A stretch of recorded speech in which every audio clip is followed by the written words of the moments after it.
These rugged Appalachians, such beautiful land.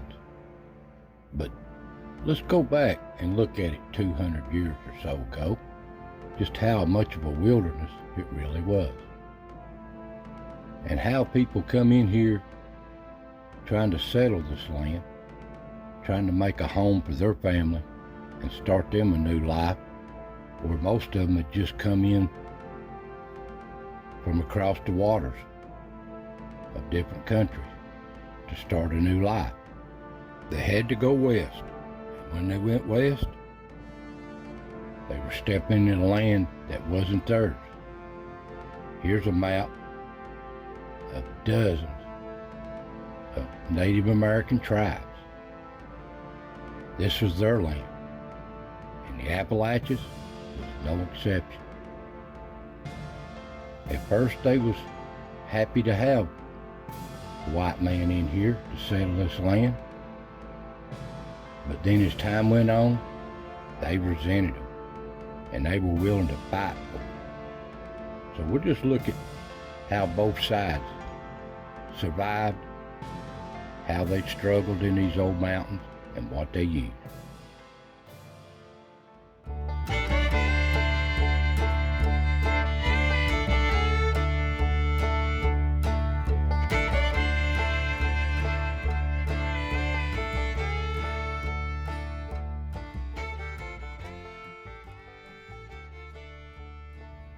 Now, the early days, people wanted land.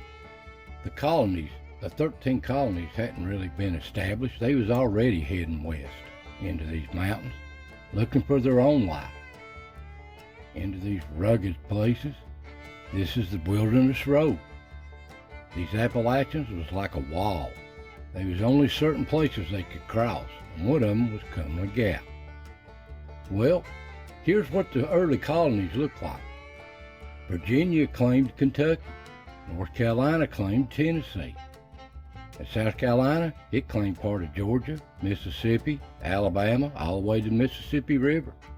That's the way it was back then. This was unexplored land, really. Nobody knowed about it but the Native Americans. But that's the way it was back in them days. The first people in these wilderness areas, these old country, was the Long Hunter. They were here first exploring. And eventually, they started coming through in small groups, families, trying to find their own little way. And they got along with the Native Americans. And they worked hard when they come in here, right off the bat, trying to make them a home, a roof over their heads, some place to plant some corn or something in the ground to live. Little old places like this, families, and they lived hard and they struggled, really worked hard. But most of the Native Americans was friendly, but somewhat, but they intermixed with them. I know a lot of them did. A lot of us has got Native American blood in our veins out of these mountains over the generations. But what was friendly, others was not. You just didn't know who to trust. And they would watch these people coming in here, working their land, and they resented it. And some of them, they just couldn't stand it. There was always a conflict one way or another. Now this was the frontier. It was kill or be killed in them days. You'd have friends, and then the next bunch comes in was not friends. They was going to take you and your family's life. And a lot of this massacring went on and atrocities on both sides. Sad to say, but that's the way it was in them times. And a lot of them, proof of it is all along the old back roads, markers. You see them, but you don't really know what they say. Here's one in Kentucky along the Wilderness Road. Massacred a whole group coming in. So they started building little forts along the frontier. They didn't stay in them. A few people stayed in the forts, but mostly they stayed outside the forts. When there was trouble, they would come into the forts. And every little area had their own little militias. And when things went bad, they would spread the word throughout the frontier, other little communities, other little forts, that they needed help or what's going on. Well, they would come from all over, men and women, to help each other in time of need. Numbers meant everything when it come to surviving. And these old mountain men, this is about what they look like in these mountains. And they always seemed like they had a pack of dogs with them. Dogs warned them if anybody's around and helped fight with them too. Even old Daniel Boone had dogs with him all the time. There's a picture of him. And what they used for knives, they used them all the time, for skinning, cleaning, and even fighting the wild game and other people too. Now the Native American, they used bows. This was their specialty, bow and arrow. This is what they've always used, way before any settler come in here. And they had war clubs like this, where they'd attack people in close quarters, mostly for head injuries. I'd hate to get hit by one of them.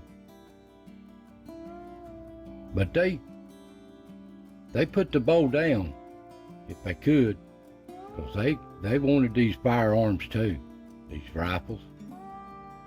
They was good at them too, and they got them. And you can see them here sporting them, old pictures. And there they got a scalp on the end of it. That was their style. And they was good at scalping too. That was just their nature. That was just the way they was, between themselves or against the colonists. People trespassing on their land. But the most roughest of all of them in the Cherokees was old Chief Doublehead. Here's the years he lived. He was the most ruthless. He resented any white man being in this land, and he was going to see that he could run them out too. He'd burn them out, siege them, whatever he got to, ambush them. He showed no mercy. He despised the white man being in his land. He even done stuff like this. Talked somebody out of their fort where the city of Knoxville stands now. This is a monument to it. Old history. Hard times in them days. And to compound the problem, the Revolutionary War started, and the British was going to turn the Native Americans against the colonists, the patriots. So they paid, he paid for scalps out of Detroit at the time. But they wouldn't have that. The militias got together and they tried to stick together and fight as numbers as they could, but they couldn't be everywhere at once. So there was a lot of hard times at this time. But numbers meant everything. If you could gather the militias up in great numbers, you stood a chance if you had good leadership. A good volley could stop anything attacking. Well, they went to Kings Mountain one time, Cornwallis's bunch. Ferguson was up here on the mountain bragging that nobody could take him off of it, and he was going to get rid of all these settlers. Well, they paid him a visit. He never left that mountain, that's for sure. And what they used back in them days, most of them were old smoothbore butt muskets, but the weapon of choice was the Kentucky long rifle. That was the mountain man's choice of weapons. But here's some right here. Old replicas. This is what they look like. The old muskets. how they operated. Old collector's item. If you was good, you could get off 2 shots in a minute. 3 if you was really good. But this is what they are. An old muzzleloader didn't have no rifles in the barrel. It was just smooth bore. It didn't have good range, maybe 100, 200 yards tops. But here's the weapon of choice for the old mountain man frontiersman, the Kentucky long rifle. It had rifling in the barrel, and he could shoot 3 times longer than a musket. And I was managing to put some of them in my hands. They felt just so natural, balanced just right. You could do some good shooting with these things. And they used these lead, they'd melt lead in a ladle over a fire and make the size caliber musket ball that they needed. Here's what a musket ball looks like. This is one that I'd found in the woods. You can see the top there where it's been pinched out. That's a musket ball. And here's the workings of an old flintlock. You got the pan where the powder's at. You got the striker, piece of flint. It comes down, makes a spark, sets the powder off in the pan, and ignites the powder in the barrel. You've heard old flash in the pan, don't you? Well, there you go. And some of these militias, these little forts, they was lucky if they had a little cannon, if they could supply the powder to it. They were just so out by themselves, they really didn't have like everything else did. They were isolated. And old weapons like this, an old early version of a shotgun shell, they would load it with nails, and it would spread out. So it was pretty deadly at close range. But even the old women back in them days were hard as the men. They could shoot as good as a man, or they could load for him as quick as he could shoot. That's the way it was on the frontier. But after the Revolutionary War, it died down pretty good, and they went on about their lives, settling these old mountains and living as one. Now, they made a lot of treaties with the Native Americans. Here's a map of just some of the treaties, but they never held true. Mostly, the greed of the white man would break these treaties. And I can't blame the Native Americans for uprising. It's just greed. But they tried to do the right thing. They was good people on both sides. Here's where they made a treaty in Dumpling Valley here, East Tennessee, one of the first. State of Franklin, the only one they made. And as time went on, the War of 1812 started. Tecumseh was up there fighting in the north. The British was fighting again against them. But here in the south, the militia was fighting the Creek Indians that was being supplied weapons by the British in 1812. And they were led by Stonewall Jackson. But after this was all said, and the Cherokee fought for him and helped him with the War of 1812, he turned their back on him. Greed and everything. They wanted to relocate these Indians and stop this Indian problem. Although Davy Crockett, he happened to be at the time in the congressman, he tried his best to fight for them, but they didn't get enough votes to stop that. So they relocated all the Native Americans at the time to Oklahoma, the Trail of Tears. This was a hard journey on these people. Sad part in our American history. But a few hundred survived and hid out in the mountains and started the eastern band of the Cherokee Nation here in Cherokee, North Carolina, and they're doing well today.